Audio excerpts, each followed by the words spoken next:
Para hablar de esto y de otros temas relativos a Venezuela, quiero darle la bienvenida a David Smolansky, él es subdirector de lo que fue la campaña presidencial de María Corina Machado y Edmundo González. Recordemos que fue comisionado de la OEA para los migrantes y refugiados venezolanos. David, bienvenido, gracias por acompañarnos. Gracias, Idania, por la invitación. Siempre un gusto estar acá. Hoy estamos transmitiendo, les recuerdo, desde nuestros estudios en Washington. David, pareciera que de no cambiar, digamos, la situación política en Venezuela, una nueva ola migratoria estaría en puerta. Esa es la realidad. Bueno, yo diría que la ola migratoria está ocurriendo, lamentablemente. Yo ya tengo unas funciones distintas a las que tuve en la OEA por 5 años, llevando la oficina de nuestro presidente electo, Edmundo González, y María Corina en Washington, pero evidentemente el tema migratorio me ata, como siempre digo, porque uno es más un migrante, ¿no? Pero voy a un poco, si me permite, claro, ir en plano general, ¿no? Actualmente, y eso es algo que yo sigo pues siguiendo con meticulosidad, somos 8.3 millones de migrantes y refugiados venezolanos. Lamentablemente somos el flujo migratorio forzoso más grande del planeta, superando a Ucrania, que ha sido invadida por Rusia desde hace más de 3 años, y superando a Siria, que pasó por un conflicto civil por más de una década. Ahora, los registros, y por eso te decía que los flujos migratorios no es que van a ocurrir, sino vienen ocurriendo. Claro. Es que aproximadamente 1.700 venezolanos se están yendo del país diariamente desde agosto 2024. Es decir, después del 28 de julio, cuando empezó la operación Tum Tum. 1.700 venezolanos diarios en promedio. Eso te da en números redondos aproximadamente 51.000 venezolanos al mes. Si esto es algo que está ocurriendo desde el mes de agosto, pues es probable que después del 28 de julio ya hayan huido de Venezuela aproximadamente 450.000 venezolanos. Entonces, evidentemente, siempre lo he dicho, desde el día 1, la permanencia de Maduro y Diosdado en el poder es la causa de la migración venezolana. Mientras ellos se mantengan ilegítimamente en el Palacio de Miraflores y en Fuerte Tiuna, pues veremos más venezolanos huyendo ¿de qué? De los crímenes de lesa humanidad, de la violación sistemática de los derechos humanos, de la inseguridad alimentaria, de la escasez de medicina, de la escasez de servicios básicos, entre otros. 8.3 millones de migrantes y refugiados venezolanos. En Colombia hay 3,5 millones, es el país con más venezolanos en el mundo. Le sigue Perú con 1,5 millones, donde la abrumadora mayoría está en Lima. Lima es la ciudad en el mundo con más venezolanos. Más de 1.200.000 venezolanos están en Lima. Si Lima quedara en Venezuela, solo Caracas y Maracaibo tendrían más venezolanos que Lima. Y después están los Estados Unidos, donde hay 1.200.000 venezolanos que han llegado a este país, especialmente en los últimos 4 años. Pero los flujos migratorios siguen. Lo que pasa es que, a diferencia del gobierno del presidente Duque, donde sí se visibilizó la migración venezolana y donde hubo políticas de atención y protección como el estatuto temporal, yo sí debo decir con toda responsabilidad que el gobierno de Petro ha invisibilizado la migración venezolana. Y esos flujos migratorios que llegan a Colombia o que utilizan a Colombia como un país de tránsito para luego llegar a Ecuador o a Perú o a Chile, pues prácticamente es desconocido porque el propio gobierno no actualiza las cifras con la frecuencia que debería. Pero la mayoría de esos 1.700 venezolanos que están huyendo diariamente lo hacen por Colombia, otros también lo hacen por Brasil, y bueno, siempre hay un número que es difícil de precisar, que huyen por el Caribe, específicamente hacia Trinidad y Tobago o Aruba y Curazao. ¿Qué interés, David, puede tener la administración Petro en invisibilizar esa migración? Bueno, en primer lugar, porque es aliado de Maduro. Y si es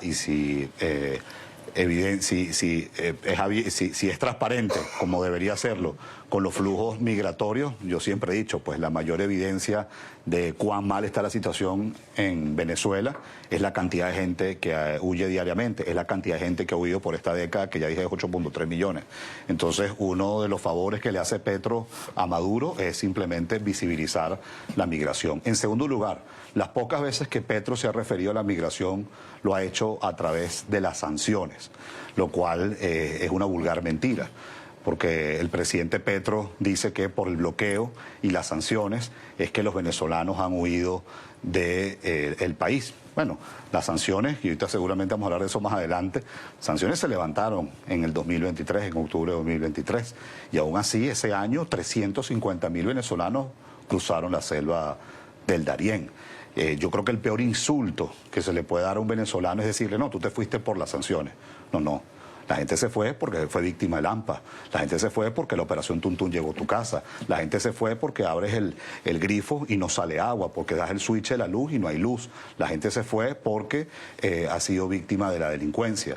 Entonces a nosotros los venezolanos no nos va a venir alguien a decir por qué nos fuimos a nuestro país. Claro. Nadie se ha ido porque quiere. Claro. Nadie se ha ido por voluntad propia. Hemos sido forzados no solo a desprendernos de nuestra tierra, a desprender nuestros seres queridos. Claro. Es otra cosa. Por eso que cuando se habla con esa ligereza de nuestra migración, a mí eso es intolerable, Hilary. Eso es intolerable, porque uno no habla con esa ligereza cuando tantos colombianos fueron a Venezuela, por ejemplo. Nunca fuimos ligeros con eso, todo lo contrario. Más bien los colombianos encontraron un refugio, un hogar, una familia en Venezuela, independientemente de sus posiciones políticas.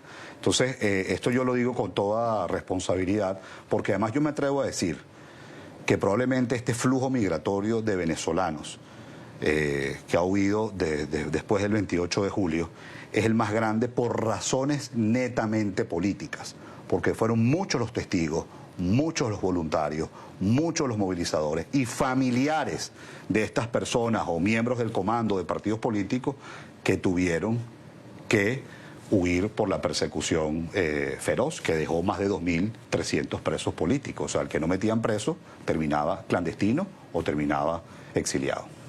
Con el agravante, David, de que lo veíamos en la nota, y este estudio hecho por la UCAP, la Universidad Católica, y por la encuestadora Delfos, nos lleva también a que Estados Unidos ya no es, digamos, la meca, el sueño de llegar de la migración venezolana.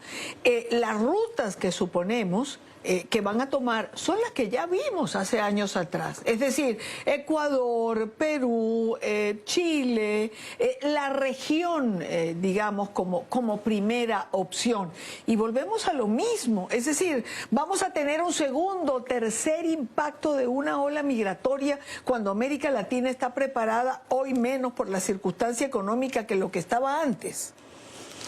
Bueno, digamos, el éxodo va a continuar si Maduro y Diosdado siguen en el poder. Otro tema que es importante a raíz de la pregunta que haces es que evidentemente los propios países latinoamericanos, que es donde está la mayoría de esos 8.3 millones... Tendrían que presionar y no lo hacen. Exactamente, y tienen sus propias limitaciones de infraestructura, de servicios, de presupuesto. Sabemos que hay muchos gobiernos de América Latina comprometidos con nuestra causa democrática, comprometidos con que en Venezuela haya libertades, haya Estado de Derecho, haya acceso a la justicia, haya la oportunidad del retorno de tantos que se han ido. Pero hay otros que lamentablemente han blanqueado esta dictadura. Los llamo yo las democracias blanqueadoras. Se habla muchas veces de los actores externos en Venezuela y sabemos quiénes son. Cuba, desde el día 1, Rusia, Irán, China. Hemos hablado también de Siria o de Nicaragua, pero ¿dónde quedan los actores externos que son democracias blanqueadoras? ¿Dónde queda Colombia? ¿Dónde queda México? ¿Dónde queda el propio Brasil? ¿Dónde queda España? Entonces, yo eso sí lo digo sin pelos en la lengua, porque en Venezuela nosotros tuvimos una elección que ganamos, y no la ganamos retóricamente, lo demostramos con el 85% de las actas.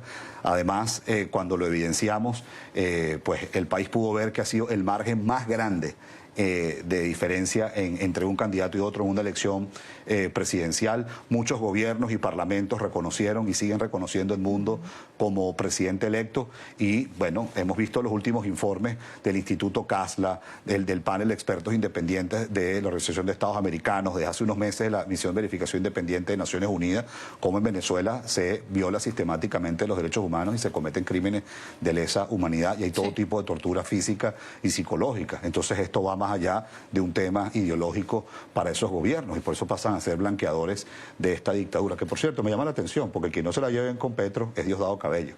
Diosdado Cabello sí tiene una culebra con Petro, y perdóname el coloquialismo, y Diosdado Cabello sí juega con el ELN, y Diosdado Cabello por eso se ha liderado esa operación Relámpago, donde por cierto hablan de ir a una elección que no es ninguna elección el 25 de marzo, y mientras se ha estado en una campaña que no es campaña, porque el 25 de mayo. El 25 de mayo, perdón, ya ni la fecha me sé, el 25 de mayo, 9 alcaldes del sur le han metido preso.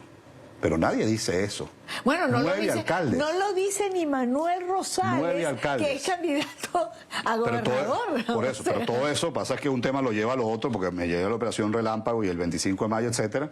Pero si hay alguien que no quiere que Petro, sí que tiene alguna intención de hacer la paz, es Diosdado Cabello, que juega cerrado con el ELN, ¿no? Entonces son las cosas que creo que hay que ver con mayor detenimiento y menos ingenuidad. Y a Maduro y a Diosdado no le importa que el país se vacíe mientras ellos siguen en el poder. Ahora, David, tocaste el 25 de mayo, que es ya este próximo domingo, donde se supone que hay una convocatoria de elecciones para elegir alcaldes, gobernadores, asamblea, unas elecciones convocadas por el régimen de Nicolás Maduro, a quien, por cierto, hay un grupo opositor, entre comillas, que le hace la comparsa, porque no puedo llamarlo o denominarlo de otra manera. ¿Qué sentido tiene? Es decir, bueno, para ellos mucho, porque buscan un reconocimiento de alguna manera, una normalización del país. Mira, creo que es algo completamente irrelevante para lo que estamos enfrentando en Venezuela. En Venezuela estamos enfrentando probablemente la peor dictadura que haya habido en la historia de América Latina y el Caribe, y esto lo digo con mucho respeto a tantos países que han padecido tiranías en nuestra región y que siguen padeciendo, como el caso de Nicaragua y Cuba. Nosotros ya demostramos lo que la mayoría siente, piensa y quiere, que fue el 28 de julio cuando ganamos por paliza. El problema además es que aspirar a una Asamblea Nacional ilegítima o a unas gobernaciones sin desafiar a la dictadura es precisamente hacerle un traje a la medida al régimen. Si uno va a optar a uno de esos cargos, más allá de las circunstancias de la elección, es para desafiar a la dictadura. Y para mí, las elecciones a gobiernos locales y regionales perdieron todo tipo de valor a partir del 2017, donde incluso hubo alcaldes y gobernadores en ese tiempo que se juramentaron ante la constituyente. Entonces, realmente le están dando la espalda a tantos venezolanos, a millones de venezolanos que se expresaron el 28 de julio. Pero bueno, yo creo que el ruido que va a haber este domingo va a ser del viento, de la brisa, de lo vacío, de lo solo que van a estar los centros de votación. Yo creo que vamos a tener una segunda parte de lo que fue ese referéndum del Esequibo en diciembre del 2023, bueno, que bombardearon con propaganda y nadie... A lo mejor tenemos una segunda parte en resultados, porque en aquel momento nos dijeron que votaron 10 millones, nadie los vio. Pero otro tema que sí no hay que ver, que hay que ver con muchísima seriedad. Es increíble que se estén prestando a una asignación, porque no es una elección, donde uno se elige una lista nacional en la Asamblea Nacional que es completamente inconstitucional. Yo pensaba que cuando yo me postulé alcalde hace 12 años, es como que si la gente, yo hubiese aceptado que se eligiera un vicealcalde, eso no existe, pero así aceptaron las reglas. Pero lo más grave aún es que se acepta a ir a esta asignación con la elección de un supuesto gobernador al Esequibo. Bajo esas reglas se están aceptando. Y eso es completamente inaceptable. Pero la gente está clara y no hay que subestimar además el liderazgo y la capacidad estratégica que ha tenido María Corina Machado, que sigue resistiendo en Venezuela, Edmundo González Urrutia, que ha sido muy nítido en sus comunicaciones con respecto a este tema, y tantos otros que estamos trabajando por la libertad de Venezuela. Por cierto, creo que muchos lo van a muchos se van a ir bien humillados el domingo claro, por pactar con Maduro de manera que pactaron. Y la línea sigue siendo no participar, que es igual a no convalidar. No participar para olvidar el 28 de julio. No participar para facilitarles de alguna manera el que pasen la página del 28 de julio y de los resultados, porque al final eso es lo que se busca, David. Pero esa página jamás va a ser pasada, Edania, porque el 28 de julio es nuestra segunda fecha de independencia. El 28 de julio es nuestra segunda fecha de independencia. El 28 de julio de 2024 va a quedar en la historia como el 5 de julio de 1811. Las actas que cientos de miles de héroes anónimos y que varios de ellos hoy están presos, están clandestinos, están en el exilio, que fueron recopiladas para que el mundo supiera la verdad y para que nosotros mismos los venezolanos pudiéramos ver el esfuerzo evidenciado en esos documentos, es nuestra segunda acta de independencia. Así que no van a poder pasar la página del 28 de julio. Eso jamás se olvida. Al contrario, eso es la inspiración hasta que seamos libres. Dos preguntas me quedan, o dos temas que quiero resumir por factor tiempo. Uno es el TPS, el estatus de protección temporal, y la decisión que toma la máxima corte en los Estados Unidos, que no es que decide, porque entiendo que es que no es que se decidió sobre el TPS, sino que hay un periodo en el que se pierde la protección mientras vuelve al Tribunal de Apelaciones y viene todo un proceso legal. Pero en todo caso, frente a este país que tú describes, frente a ese país que describe el cuarto informe el día de ayer en la OEA por parte del Comité de Expertos, es absurdo pensar que se pueda devolver un cúmulo de venezolanos, que son cientos de miles, entre los cuales hay gente que pidió refugio porque es perseguida en Venezuela. Eso sigue en una disputa judicial en los Estados Unidos. Yo lamento que esto haya llegado a estos niveles. La abrumadora mayoría de los venezolanos que han llegado a los Estados Unidos trabaja, emprende, estudia, paga impuestos y aporta a la economía de este país, especialmente aquellos que tienen TPS, que están de manera regular. Además, la mayoría, por cierto, está en Florida. Deportar a quienes huyeron de esa dictadura los pondría en serios riesgos. Podrían terminar en un calabozo, podrían terminar en el helicoide, podrían terminar en Boleíta, en la sede del GESIM, podrían terminar torturados. Así que en ese sentido sería inaceptable que personas que tienen su TPS, que llegaron sin antecedentes penales, que no han cometido ningún delito en los Estados Unidos, sean deportados precisamente de la dictadura que escaparon. Así que esperemos que esto se pueda resolver en los tribunales. Y si bien es cierto que Maduro utilizó y aprovechó, y no solamente Maduro, sino las bandas delincuenciales, donde muchas de ellas siguen órdenes de Maduro, para infiltrarse en los flujos migratorios, porque el Tren de Aragua no solamente está en Estados Unidos, el Tren de Aragua ha llegado a países como Chile, como el asesinato del Teniente Ojeda, Ecuador, Colombia, Perú, etcétera. Pues no se puede estigmatizar o no se puede generalizar a todos los venezolanos. Nada más que, por cierto, hablando del Tren de Aragua, nosotros fuimos, cuando digo nosotros los venezolanos, los primeros en ser víctimas del Tren de Aragua. Las primeras olas migratorias de venezolanos ocurrieron por la inseguridad, y la inseguridad, los responsables, era uno de ellos, era el Tren de Aragua. Entonces, bueno, esperemos que esto se resuelva, porque deportar a personas que han huido de la dictadura como digo, puede haber severas consecuencias, y eso sería inaceptable. David, por otra parte, el régimen de Nicolás Maduro liberó a un veterano de la Fuerza Aérea que estaba detenido en Caracas desde noviembre del año pasado. Hablamos de Joseph Sinclair. Él es especialista en idiomas, sirvió en 4 ocasiones en Afganistán. De acuerdo con su familia, había viajado a Venezuela en busca de tratamiento para el trastorno de estrés postraumático.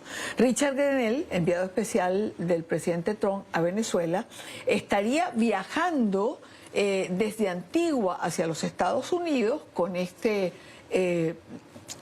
persona que sirvió en la Fuerza de los Estados Unidos. La familia de Sinclair agradeció la gestión del presidente Trump, confirmó a NTN 24 la noticia de su liberación a través de un comunicado. Esto es producto de una negociación. Al tiempo se dice que la licencia de Chevron ha sido renovada por 2 meses más. En esto va la negociación, aunque uno se pregunta, 2 meses de Chevron por un rehén, bueno, primero y esto sin despreciar uno desea vida. la libertad de todos los presos políticos, y uno desea la libertad de todos aquellos que están, que el régimen arbitrariamente ha detenido siendo extranjeros, ¿no? En Venezuela es una estimación que, por cierto, ha sido difícil de precisar, pero podría haber al menos 50 extranjeros presos arbitrariamente. Y déjame agregar algo, esto es una puerta giratoria, porque hoy un estadounidense lo liberan, pero ayer que anunció Diosdado Cabello que 21 extranjeros fueron detenidos. Entonces esto es una puerta migratoria. Y con respecto a las licencias, salió una publicación en prensa, en un medio estadounidense. Vamos a ver si eso realmente ocurre el 27 de mayo, pero lo que yo sí puedo decir es que cada vez que entra dinero a las arcas de la dictadura, no son para mejorar hospitales, construir escuelas, combatir el hampa, mejorar los servicios, todo lo contrario. Es para sofisticar el aparato represivo, para mantener a gente cooptada y evidentemente para perpetuar a la dictadura y aumentar los esquemas de corrupción. Así que el tema aquí está muy claro, y aunque hay gente que sataniza nuestras posiciones, yo no tengo ninguna duda en pensar que las sanciones son lo correcto para debilitar a la dictadura, no solamente este tipo de sanciones, sino también las sanciones individuales. Claro. Porque cuando uno tiene justicia en del país de donde uno no es válido buscar la justicia universal, y las sanciones es una manera de acceder a esa justicia ante quienes son responsables de corrupción, lavado de dinero, violaciones de derechos humanos. Claro, es David Smolaski. David, gracias por compartir con nosotros. Les recuerdo que transmitimos desde nuestros estudios en Washington, y por hablar de estos temas, que son temas absolutos de actualidad, sobre todo de cara a este proceso electoral que convoca el régimen para el próximo 25 de mayo, donde la línea, por lo menos del sector opositor que lidera María Corina Machado, como ha recordado David, es no participar para no convalidar. Como siempre, un gusto saludarte y tenerte con nosotros. Gracias por la invitación.